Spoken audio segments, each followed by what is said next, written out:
सभी को जय हिंद दोस्तों, आप सभी का हार्दिक स्वागत है जय हिंद रिएक्शंस पे। आशा करता हूँ कि आप सभी लोग बहुत अच्छे होंगे। हमें माफ कर दो अब्बू जान, हमें माफ कर दो।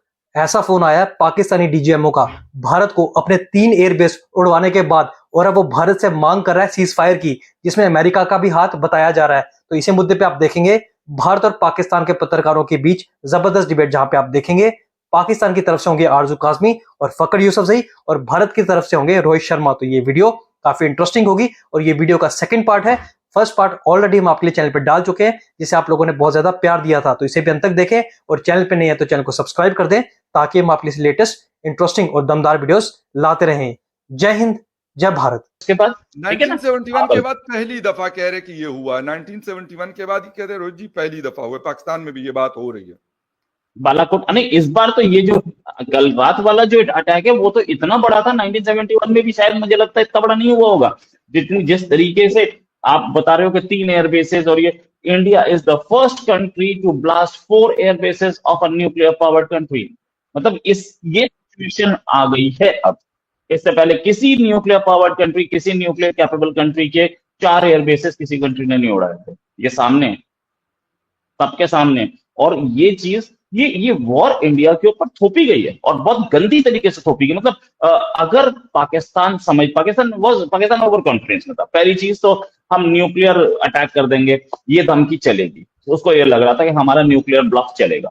दूसरा, पाकिस्तान को ये लग रहा था कि इंडिया जो है वो अटैक करेगा तो हम वापस कर देंगे, उसके बाद इंडिया चुप बैठ जाएगा। This time prime minister was dead bent on it कि इस बार ये this was the last attack, इसके बाद कोई होगा तो will give the same kind of reply. ये जिस तरीके से रिप्लाईज आ रहे हैं पाकिस्तान की तरफ से, उससे डबल रिप्लाई दिया जाएगा, पहले दिन बोल दिया था। जब इंडिया का स्टेटमेंट क्या था, जब वो 9 लोकेशंस पे टेररिस्ट पे अटैक किया गया था, और कौन से लोकेशन थे ये पाकिस्तान भी मानता है कि मुरीद के, जहां पे लश्कर का हेडक्वार्टर था, सॉरी उसका मसूद अजहर का बहावलपुर में मसूद अजहर वाला है, मुरीद के में हाफिज सईद वाला है। जी जी, हाफिज सईद मुरीद, ठीक है। देन वो क्या नाम है उसका, मुजफ्फराबाद, ठीक है। ये सारे वो थे ना। कोई ऐसा तो नहीं हमने कराची में कहीं पे मारा हो, किसी भी मिलिट्री इंस्टॉलेशन पे मारा हो, या किसी भी रेजिडेंशियल एरिया में मारा हो। अब पाकिस्तानी मीडिया भी मान रहा था कि ये वो उन्हीं की लोकेशन है, लेकिन उसके बाद भी पाकिस्तान ने रिएक्ट किया, हाईली अनफॉर्चुनेट। उसके बाद अगर इंडिया से उम्मीद की जाती है कि इंडिया उसके बाद चुप हो जाएगा, मुझे तो नहीं लगता बॉस। वेरी सीरियस इशू कि इंडिया को कैसे रिएक्ट करना था और इंडिया ने कैसा किया है। मुझे लगता है कि अगर अब भी पाकिस्तान को नहीं समझ में आता कि ये मामला गलत हो रहा है और हम गलत जा रहे हैं, तो क्योंकि अभी तो सुबह सुबह इन्होंने हो क्या रहा, पहले ये ड्रोन्स तक थी, उसके बाद मिसाइल आ गए, आज पाकिस्तान ने प्लेन भी निकाल लिया अपना, ठीक है। डॉग फाइट भी हुई है, डॉग फाइट हुई है आज सुबह, ठीक है। यस, अभी डॉग फाइट में आ गई तो आर्मीज कितने दिन में इन्वॉल्व होंगी मैं नहीं बता सकता, जब पाकिस्तान ही इसको एस्केलेट करता जा रहा है। और पूरी दुनिया देख रही है। इस्तेमाल इस वक्त भी हो जारी है रोज जी। आर्टिलरी का इस्तेमाल हो रहा है इस वक्त। ग्राउंड फोर्सेस जो है वो एक्टिव है दोनों साइड से, हिंदुस्तान की भी और पाकिस्तान की भी। इस वक्त वो भी चल रहा है। जी रोज जी, आप अपनी बात कंप्लीट करें प्लीज। देखिए, एक चीज, वो चीज पहले भी हो रही थी इंडिया में, लेकिन अब आर्मी टैंक्स एक दूसरे में घुसे हैं, बस यही तो बचा है। और बचा क्या है, बाकी सब तो हो चुका। एक नेवी का था, तो मैं पाकिस्तानी चैनल देख रहा था, तो वो बोल रहे थे कि इंडियन नेवी सामने खड़ी है, बट मेरे पास ऐसी कोई खबर नहीं कि इंडियन नेवी सामने खड़ी है। इंडियन नेवी ने अभी तक हाई अलर्ट है, तो नेवीज तो देखें, नेवीज तो दोनों हाई अलर्ट पे है ना। ये तो नहीं होगा कि सामने का ये मतलब थोड़ी है कि वो कोई एक दूसरे के, जिस तरह हम मतलब आमने सामने खड़े होकर कोई बात करो, तो नॉट लाइक दैट। बट मतलब जो उनका अपना एरिया होगा वहां पे वो हाई अलर्ट पे होंगे, क्योंकि रोल भी इस मॉडर्न जो जिस वक्त है आप लोगों के पास, क्योंकि जो एयरक्राफ्ट कैरियर्स हैं आपके पास वो भी मौजूद है, तो यकीनन उसका इस्तेमाल हो सकता है, बिल्कुल हो सकता है। उसका कोई पता नहीं है कि वो किस एरिया में खड़े होंगे, लेकिन पाकिस्तान नेवी भी उसकी वजह से हाई अलर्ट पे है कि यार आपके जो पोर्ट सिटीज हैं वहां पे भी कुछ हो सकता है। वहां जो नेवल आप लोगों के शिप्स खड़ी हैं या मूवमेंट कर रही होंगी, जो भी उसका होगा, लेकिन वो भी एक पाकिस्तान के लिए इशू है। अच्छा आरजू, रोहित जी काफी सारी बातें उन्होंने की, बिल्कुल हम उनको भी सुनेंगे, हम अपनी बात भी यहाँ से भी कर रहे हैं क्योंकि हम जर्नलिस्ट हैं। हम ये नहीं कह रहे हैं कि यार इस वक्त कोई हमारी आपस में फोर्स, मैं हमेशा कहता हूँ गवर्नमेंट टू गवर्नमेंट जाने और फोर्सेस टू फोर्सेस जाने। ना रोहित जी ने बंदूक उठाकर बॉर्डर पे जाना है, ना फखर यूसुफजई और आरजू काजमी ने बंदूक उठाकर जाना है। हम जर्नलिस्ट हैं, हम उसको रिपोर्ट करते हैं। मेरे ख्याल दिस इज और कोर रिस्पॉन्सिबिलिटी। हम ये बताएंगे कि हाँ नूर खान एयरबेस पे क्या हुआ, इसके साथ साथ मुरीद एयरबेस पे क्या हुआ, शोरकोट में क्या हुआ या पेशावर में क्या हुआ, वी विल रिपोर्ट दैट। और बड़ा ईमानदारी के साथ करेंगे। अगर किसी को ये लगता है कि हम अपनी तरफ से कुछ चीजों को तोड़ मरोड़ कर पेश कर देंगे तो I am really sorry for that. आपको ये चीज यहाँ पे कम से कम नहीं मिलेगी। जो होगा, जो मेरे पास क्लियर इंफॉर्मेशन आएगी, न इंडिया के हवाले से कोई एग्जेजरेशन करूंगा कि नहीं जी इंडिया तो पूरा तबाह हो गया, नहीं, मजाक नहीं है कोई। इंडिया फोर्थ लार्जेस्ट जिसे कहते इकोनॉमी है, सबसे बड़ी जिसे कहते हैं पॉपुलेशन रखता है, और एक मतलब बहुत सारी चीजें उनके पास है। हाँ पाकिस्तान उसके मुकाबले में छोटा है, बट पाकिस्तान के उसके ऊपर भी बड़ा प्रेशर आया, जिस तरह नरेंद्र मोदी साहब के ऊपर आया कि भाई पहलगाम के लोगों के खून का हिसाब किताब बराबर किया जाए, और ऑपरेशन सिंदूर किया। उसके जवाब में पाकिस्तान ने ऑपरेशन मरसूस किया, यानी सीसा पिलाई हुई दीवार, और या आप कह सकते हैं कि आयरन वॉल।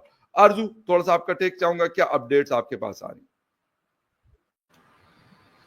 देखिए, सबसे पहले तो जो बात आप लोग कर रहे थे कि इंडियन नेवी जो है वो बिल्कुल तैयार खड़ी है और अटैक हो सकता है, जो पाकिस्तान टीवी चैनल्स कल बता रहे थे, और ये टेलीग्राफ की रिपोर्ट कही जा रही थी। कहा जा रहा था जी इंटरनेशनल मीडिया जो है वो ये रिपोर्ट कर रहा है, और उसके बाद रात को 3 या 4 बजे जो है कहा गया कि नहीं जी फेक न्यूज थी। पाकिस्तान जियो टीवी जो है उसने कहा कि जी ये खबर लगवाई गई थी और फिर हटा दी गई, और जहां पर इनकी शिप्स या जो भी कह लीजिए नेवी जहां पर थी वहीं पर है जहां पर 2-3 दिन से थी। तो ये भी एक मीडिया में खबर आई, और फिर खबर को ये करके और जैसे कहा गया कि गलत थी। इसी तरीके से हमने देखा कि इनका जो टीवी चैनल्स हैं उन्होंने भी एक चैनल ने जो है वो माफी मांगी है, उन्होंने कहा कि गलत रिपोर्टिंग हो गई।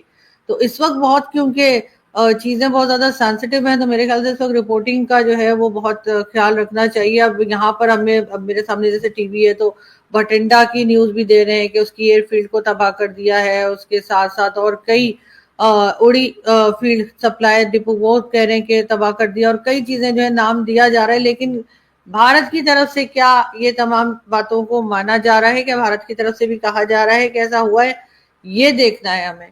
और इसलिए कि इस तरह की न्यूज तो भारत में भी चल रही थी एक दिन पहले, और उसके बाद हमारी तरफ से कहा जा रहा था कुछ नहीं है। तो इसी तरीके से बठिंडा एयरफील्ड को तबाह कर दिया, तो ये तमाम नाम आ रहे हैं सामने, लेकिन भारत की तरफ से कंफर्मेशन जब तक नहीं आती कि हाँ पाकिस्तान ने इस जगह पे किया, तब तक मेरे ख्याल है कुछ कहना जो है कुछ मतलब बिलीव करना जो है वो सही नहीं होगा। लेकिन ये जरूर है कि अमेरिका बीच में आया है, अमेरिका की तरफ से बात की गई है। इस बार उन्होंने आर्मी चीफ से बात की है, और लग यही रहा है कि कहीं ना कहीं इस चीज को रोका जाएगा, और रोका जाना चाहिए भी मेरे ख्याल है। मैं तो खैर इस तरह की जो अटैक्स हैं या वॉर है या एक दूसरे का नुकसान है उसमें मैं तो कभी भी सपोर्ट नहीं करती।